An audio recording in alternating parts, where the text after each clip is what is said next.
আজকে আমরা বৃন্দাবনে রয়েছি। বৃন্দাবনে আজকে আমাদের দ্বিতীয় দিন। প্রথমেই যাব আমরা ইসকন টেম্পলে। রাধে রাধে, চলুন যাওয়া যাক আজকে ইসকন টেম্পল। রাধে রাধে, রাধে রাধে, সবাইকে রাধে রাধে এবং নমস্কার জানিয়ে আজকে আমাদের বৃন্দাবনের ভিডিওটা শুরু করছি। আজকে আমাদের দ্বিতীয় দিন বৃন্দাবনে।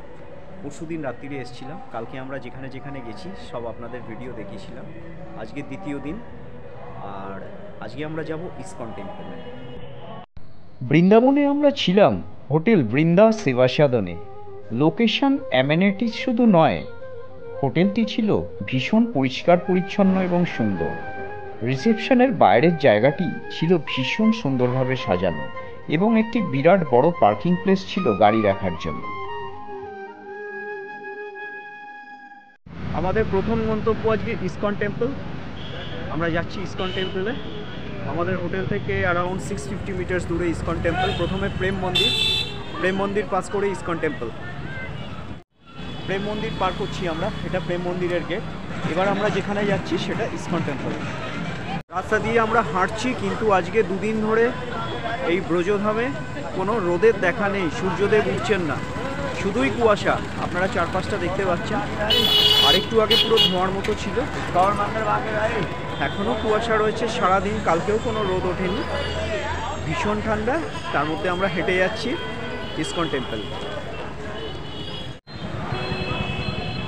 ইসকন টেম্পলের পথে একটি সুউচ্চ গণেশ ঠাকুরের মূর্তি এবং উল্টো দিকে বজরংবলীর মূর্তি। আমরা এসেছি ইসকন টেম্পলে। ইসকন টেম্পলে দাঁড়িয়ে আছি। এখান থেকে ইসকন টেম্পলের পুরো ভিউটা দেখা যাচ্ছে। আমরা একদম উপর থেকে রয়েছি, দোতলা থেকে।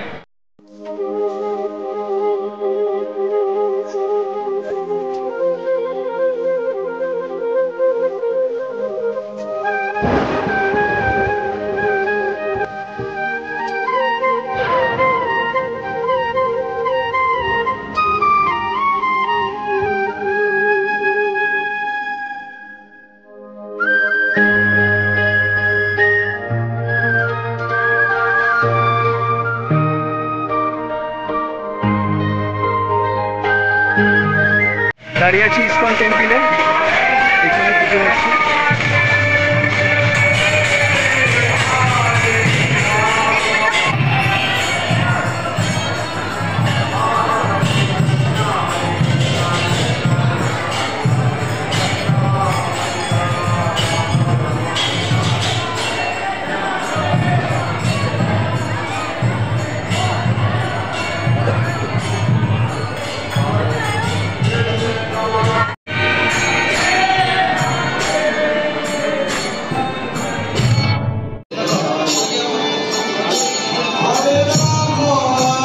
রয়েছে স্বামী প্রভুপাদজির সমাধি। ভেতরে ক্যামেরা অ্যালাউ নয়, কাজে ভেতরের স্যাংটিটি রক্ষা করে আমরা ছবি তুলিনি, বাইরে থেকে দেখাচ্ছি। এর ভেতরেই রয়েছে স্বামী প্রভুপাদজির সমাধি।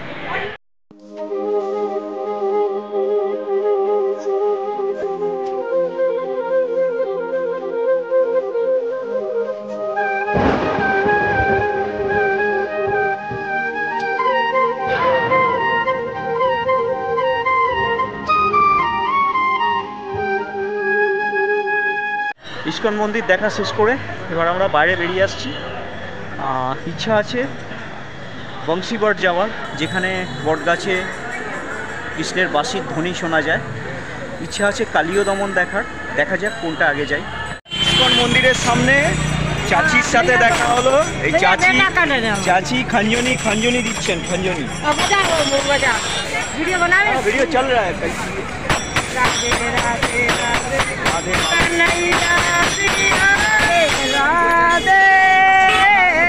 কানাইয়া রাধে রাধে। এই প্রচণ্ড ঠান্ডার মধ্যে ইসকন টেম্পল দেখা, মজা তো অবশ্যই হয়েছে।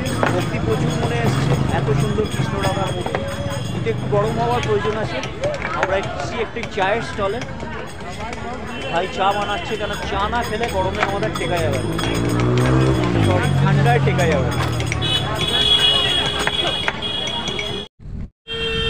আমরা এখন যাচ্ছি কালিয়াদহ। ইসকন টেম্পল থেকে বেরিয়ে একটা রিক্সা করেছি। এখান থেকে 2 কিলোমিটার রাস্তা, ভাড়া নিচ্ছে 3 জনের 50 টাকা। কালিয়াদহ গিয়ে আমরা পৌঁছে কালিয়াদহের ভিডিও দেখাচ্ছি, যেখানে ভগবান শ্রীকৃষ্ণ কালিয়ানাগকে দমন করেছিলেন। আমরা গোশালা দিয়ে যাচ্ছি, এখানে গো পালন করা হয়, স্বামী গোশালা। গোশালার পাশে রাস্তার পাশেই রয়েছে বিশাল বড় গোশালা, পাঁচিল দিয়ে ঘেরা, তাই দেখাতে পারছি না। সেই জায়গাটায় দাঁড়িয়ে আছি যেখানে কালিয়ানাগকে দমন করেছিলেন ভগবান শ্রীকৃষ্ণ। আমাদের পেছনে যে মন্দিরটি রয়েছে সেটা কালিয়ানাগের দমন করার মন্দির। কালিয়ানাগের মূর্তি রয়েছে, তার উপরে ভগবান শ্রীকৃষ্ণ তার মাথায় দাঁড়িয়ে রয়েছেন বংশীহাটে, কিন্তু ভেতরে ছবি তোলার নিষেধাজ্ঞা রয়েছে, কাজে বাইরে থেকেই আপনাদের জায়গাটা দেখাচ্ছি। এটাই সেই কালিয়াদহ, এর নিচ দিয়ে যমুনা বয়ে যাচ্ছে।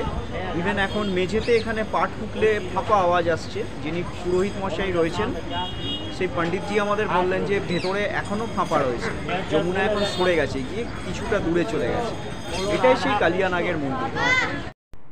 নিধিবনের খুব কাছেই রয়েছে এই কালিয়া দমন মন্দিরটি। বৃন্দাবনে এসে কারা কারা এই মন্দিরটি দর্শন করেছেন কমেন্ট করে জানাবেন। এখন আমরা রয়েছি যমুনাজি মন্দিরে। মাতা যমুনা পাশ দিয়ে বয়ে যাচ্ছেন, তারই এখানে মূর্তি রয়েছে। মাতা যমুনা বৃন্দাবনের একজন আরাধ্যা দেবী, যিনি বাসুদেবকে সহায়তা করেছিলেন ভগবান শ্রীকৃষ্ণকে মাথায় নিয়ে যমুনা অতিক্রম করতে। মন্দিরে গিয়ে আমরা যমুনা দেবীকে প্রণাম জানিয়ে এলাম। আমরা কেসিঘাটের কাছে এসেছি, এপাশে যমুনা নদী, যমুনা ঘাট দিয়ে আমরা হেঁটে হেঁটে যাচ্ছি। कान्हा का प्यार एकदम ভালো আছে, 30 টাকা।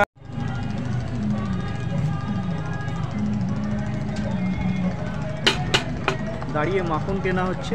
कान्हा का प्यार एकदम ভালো আছে, বাংলাও জানে, বলছে একদম ভালো আছে।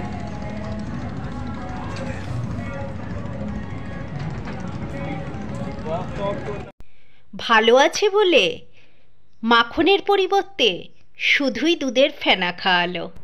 যাই হোক, দুধের ফেনা খেয়ে আমরা এগিয়ে চললাম গঙ্গার ঘাট ধরে। একটি ভীষণ পুরনো অথচ সুন্দর মন্দির দেখতে পেলাম। বৃন্দাবনের এই ঘাটগুলো যেমন পুরনো সেরকমই সুন্দর, না দেখলে বিশ্বাস করা যায় না। একটি জায়গায় এসে দেখতে পেলাম ভীষণ সুন্দর 3টে শিবলিঙ্গ এবং সেখানে ফুল দিয়ে পুজো করা রয়েছে, দেখে চোখ জুড়িয়ে গেল।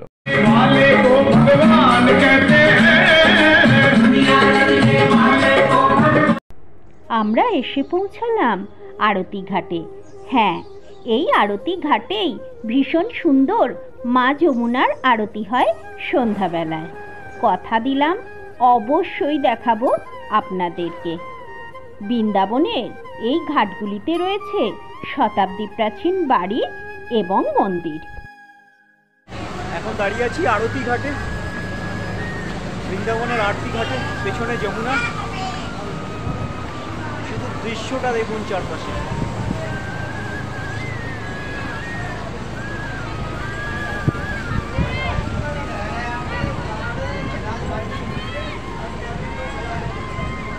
সবাই এখানে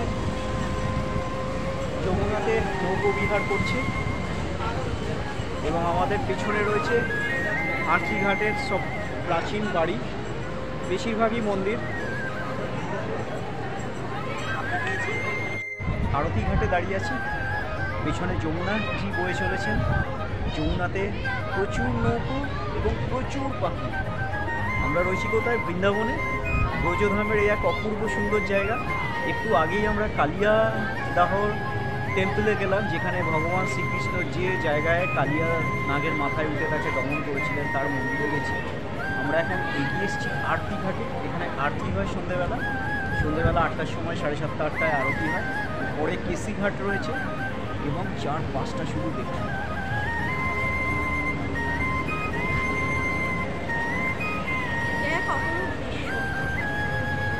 কোনো সময় হয়তো এখানে শ্রীকৃষ্ণের লীলা করেছিলেন, শ্রীকৃষ্ণ রাধিকা এখানেই হয়তো কোনো ঘাটে বসেছিলেন। মানে এই জায়গাটাতেই শ্রীকৃষ্ণের বাল্যকালের অনেকটাই কেটেছে, অনেকটা সময় কেটে গেছে। ভীষণ সুন্দর, ভীষণ সুন্দর।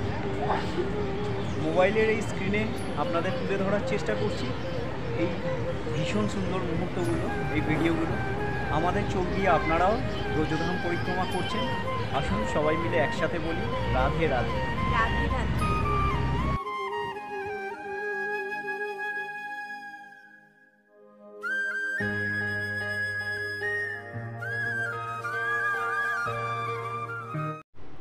পরের ভিডিওতে আপনাদের নিয়ে যাব বৃন্দাবনের সেই বিখ্যাত তীর্থস্থান ভান্ডির বন, যেখানে শ্রী রাধা এবং শ্রীকৃষ্ণের বিবাহ হয়েছিল।